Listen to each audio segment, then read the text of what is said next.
Hello or welcome back if you've watched my episodes before. I am just walking around the sheep.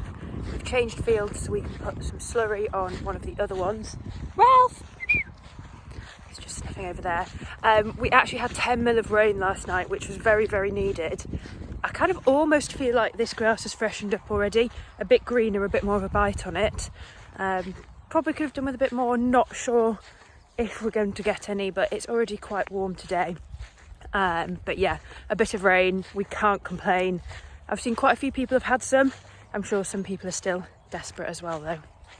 Ewes and lambs are all looking very well despite the fact that we haven't had as much grass maybe as we'd like. We'll be drawing another lot of lambs this week and then probably looking to wean the lambs. At weaning time, we want the lambs to then get onto a nice fresh bit of grass. But actually with the ewes, we want them to be on some slightly worse pasture or where it's not as lush or not as long. This is because we want them to stop producing milk. But if we put them onto a fresh pasture, they then get a flush of milk, and actually the lambs are not there to drink it. It can lead to problems such as mastitis. So you've just got to make sure that you get them in the right fields, right nutrition after weaning for both ewes and lambs. Here we have George and two cull ewes, so I think I've shown you them before. Now this ewe, we thought that she had a bit of a dark patch on the top of her back, which hopefully you can see there. Now from a distance you'd wonder whether this was just a bit of soil or a bit of poo. However, yesterday we came down to catch her, so we brought some bars, penned her up. And what we actually think is that she did have a few maggots. That dark patch can be quite a telltale sign, but she's managed to rub them off or nibble them off, maybe even helped by the really heavy rain that we've had.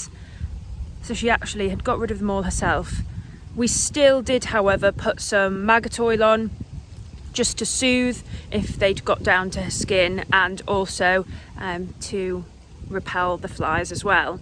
But we are having the dippers come in a couple of weeks time, so that is the best thing that can happen. We put on, well, hopefully I'll be able to video it because it's quite interesting, but we put on basically a solution which repels the flies and kind of stays, the like kind of repellent stays on them for a while as well. On walking down to this field, I found this, which is so frustrating. So it's one of those helium balloons, which obviously if you let them go, they can end up anywhere, and unfortunately often in the countryside.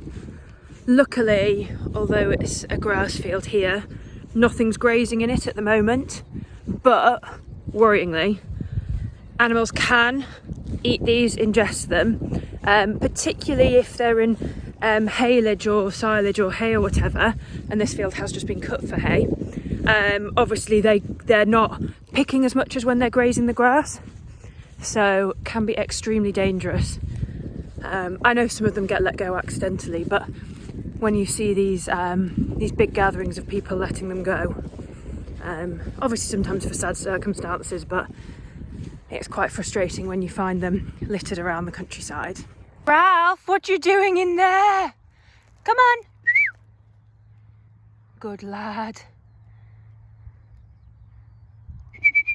Quick. Come on. Good boy. Good boy. Good lad. Such a nice morning here. Well, we've got the sun. Clouds are maybe slightly building, but yeah, it's lovely.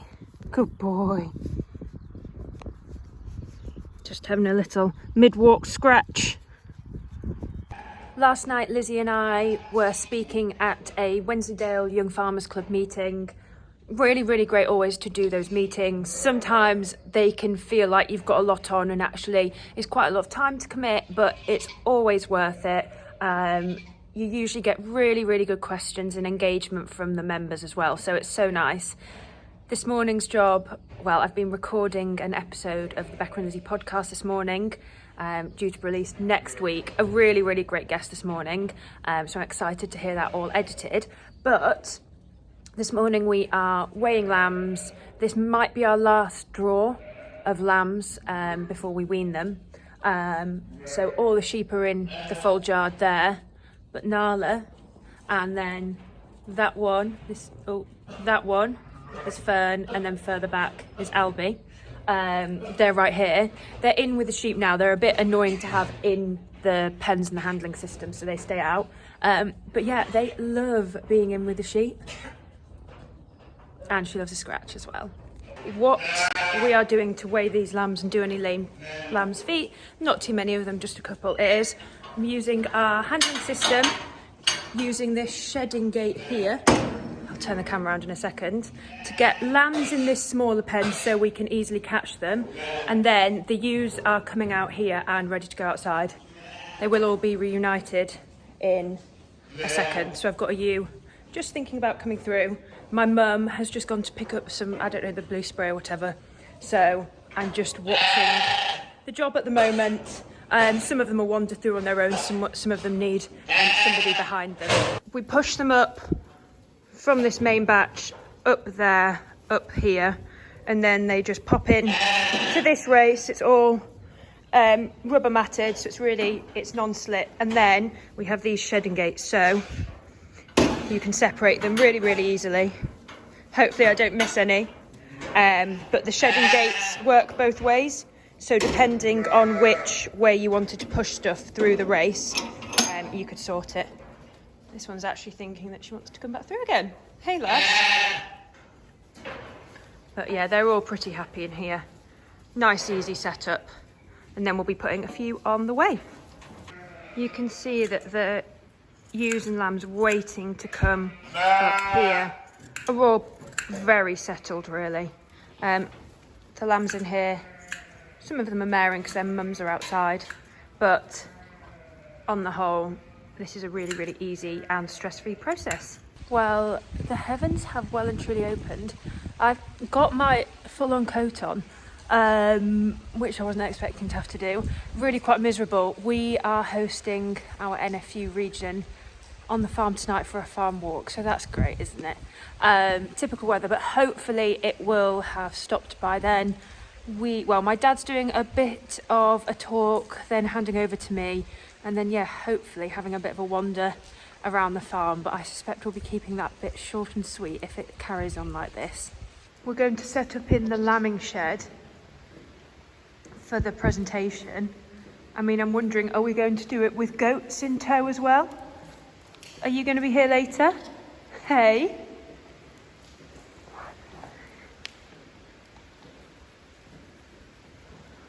They're just sheltering. It looks a bit sparse in here because it's all cleaned out, so they're not shut in here just on the concrete. They're actually just the lucky ones taking a bit of shelter. This morning is a bit of a different morning. I am in, a hotel in London at the moment, getting ready to head to the AHDB export conference.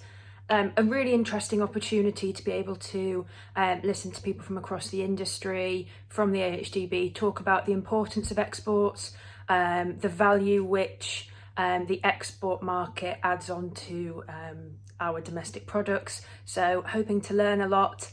I'll try and sum up what I learn in the video, but I am heading straight from London up to Edinburgh for the Highland Show. So we'll see if I get the chance to do any summing up. I said I would give a bit of a roundup of yesterday of the AHDB Export Conference. As soon as I got on the train, I just thought, I'm not going to do it there. So I am at the Highland Show now. It was absolutely fantastic. Some key take-homes, I would say.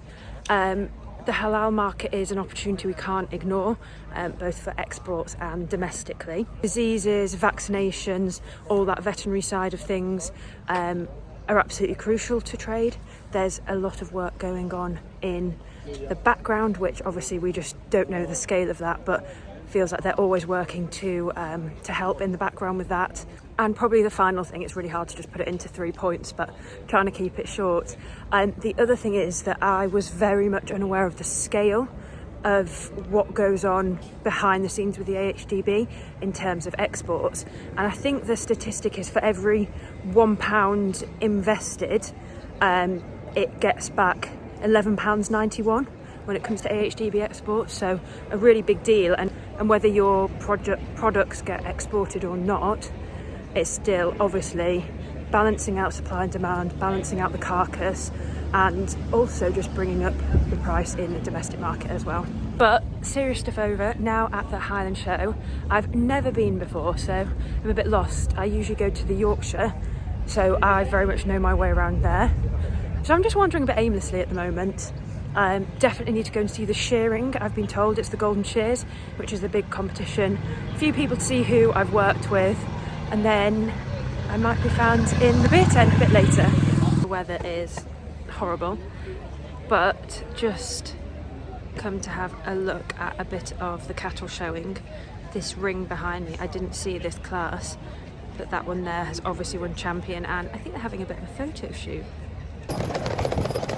Okay, shearers to your doors. Timekeepers ready, judges ready, competitors go! This is what it's all about, ladies and gentlemen. This is what we wanted, a world champion machine heat round one. Who's anyone, Coasterman from the Netherlands? We got Victor Larsson from Sweden. We got Maestro Samalu from Estonia. We got David Turner from the Czech Republic. And Marcin Zolskinski and Christian Janos, the Polish guys, ladies and gentlemen, on stand number 5 and 6 there, shearing together, you. Yes, and Marcin Zolskinski and Christian Janos on the long blows. They get to the turn. Who's going to be the first down this last side? They tried their hardest. They would love to take their countries into that World Final. Already an undivided time. These boys are hoping to make the big final, ladies and gentlemen. The World Final. We got David Zerda. He drops down the long blow. He's having a cracking shear up there, ladies and gentlemen. We got Marcin Zolskinski. Down the last side of the way goes there on stand number 5. Well, after a week of kind of gallivanting really, but doing some more work related stuff, some more social, i.e. the Highland Show. I mean, how fantastic were those shearing videos? It's a shame I wasn't up there for the final, but even in the heats you get just a sense of how good these shearers really are. This morning before work I've been recording a podcast for our What I Know Now series alongside Lizzie. I'm just going to have a walk around the sheep now, check up on them all, make sure they've got water creep, see how they're getting on. Well, that's it from me this week. I am just going to start weighing some lambs with my mum. So next week, hopefully, I'll give you an update on if we have any ready for market. If you like the episode, please do like and subscribe to my channel.